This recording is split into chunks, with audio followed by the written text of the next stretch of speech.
Sukan tahunan SMK Luwak kali ke-25 telah berlangsung dengan penuh meriah pada 12 Februari 2026 bertempat di Stadium Miri. Kejohanan yang dinanti-nantikan ini menyaksikan penyertaan 4 buah rumah sukan iaitu Topaz, Sapphire, Ruby dan Emerald.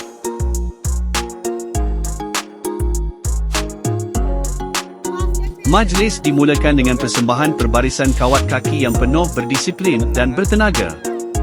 Setiap langkah yang diatur kemas jelas memperlihatkan kesungguhan dan latihan yang telah dijalankan. Pembawa bendera kejohanan pada tahun ini ialah pasukan BSMM yang tampil dengan penuh keyakinan membawa simbol semangat kesukanan.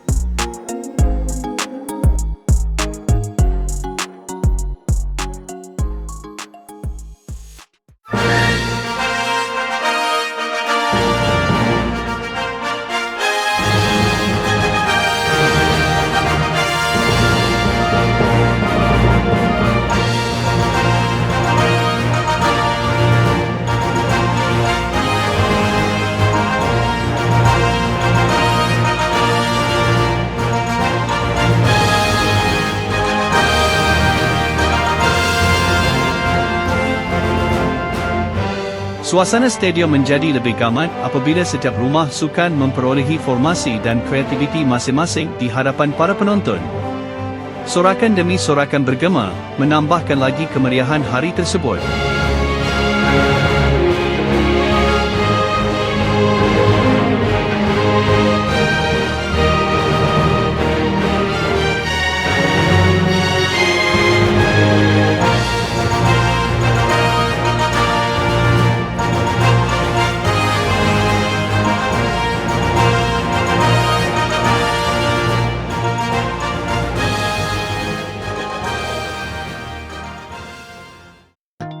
Assalamualaikum dan salam sejahtera. Saya Aisyah Kisina bersama Clarissa, wartawan TV PSS SMK Luwak.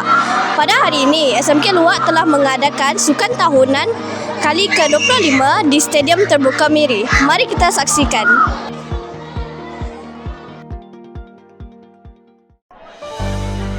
Acara balapan kemudiannya bermula dengan penuh debaran.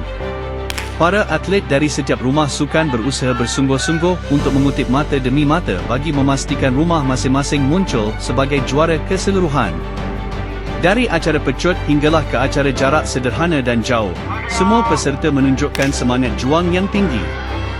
Sorakan penyokong tidak pernah berhenti, memberi dorongan kepada para atlet untuk terus berlari sehingga ke garisan penamat. Kejohanan balapan berlangsung sehingga ke petang dengan persaingan yang sangat sengit. Keempat-empat rumah sukan berentap hebat dalam usaha membuktikan kemampuan masing-masing. Baiklah, bersama saya sekarang ialah Puan Nancy Anangaran, Pengetua SMK Luwak. Baiklah Puan, apakah pendapat Puan bagi penganjuran sukan tahunan ke-25 SMK Luwak ini? Hai, selamat petang ya. Terima kasih ada pencara majlis ya. Utamanya saya ingin mengucapkan tahniah kepada warga sekolah, utamanya kepada unit co-curriculum kerana telah pun berjaya menganjurkan kejohanan olahraga kita pada tahun ini. Pada tahun ini saya melihat termasuk sukan saya lebih hebat daripada tahun-tahun yang lepas, tahun lepas ya.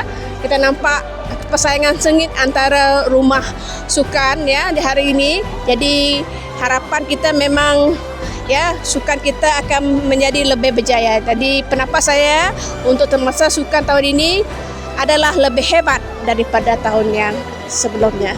Jadi saya mengucapkan sekali lagi terima kasih juga kepada ibu bapa yang menyokong program kita pada hari ini. Luas, fly high, do more, go beyond. Yes, you can do it. Terima kasih Cikgu. Bagi keputusan perbarisan kawat kaki, rumah Emerald telah dinobatkan sebagai johan, diikuti oleh rumah Sapphire di tempat kedua, rumah Topaz di tempat ketiga dan rumah Ruby di tempat keempat. Keputusan keseluruhan kejohanan pula menyaksikan rumah Topaz muncul sebagai johan keseluruhan bagi tahun ini. Tempat kedua dimenangi oleh rumah Ruby, diikuti rumah Sapphire di tempat ketiga dan rumah Emerald di tempat keempat. Tahniah diucapkan kepada semua pemenang atas kejayaan yang diraih. Kepada yang belum berjaya, jangan kecewa. Teruskan berusaha dan tingkatkan lagi latihan untuk kejohanan pada tahun hadapan. Sukan tahunan SMK Luak kali ke-25 telah melabuhkan tirainya dengan penuh kenangan dan semangat kesukanan yang tinggi. Terima kasih kepada semua yang terlibat secara langsung dan tidak langsung dalam menjayakan kejohanan ini. Terima kasih kerana menonton dan sampai berjumpa lagi.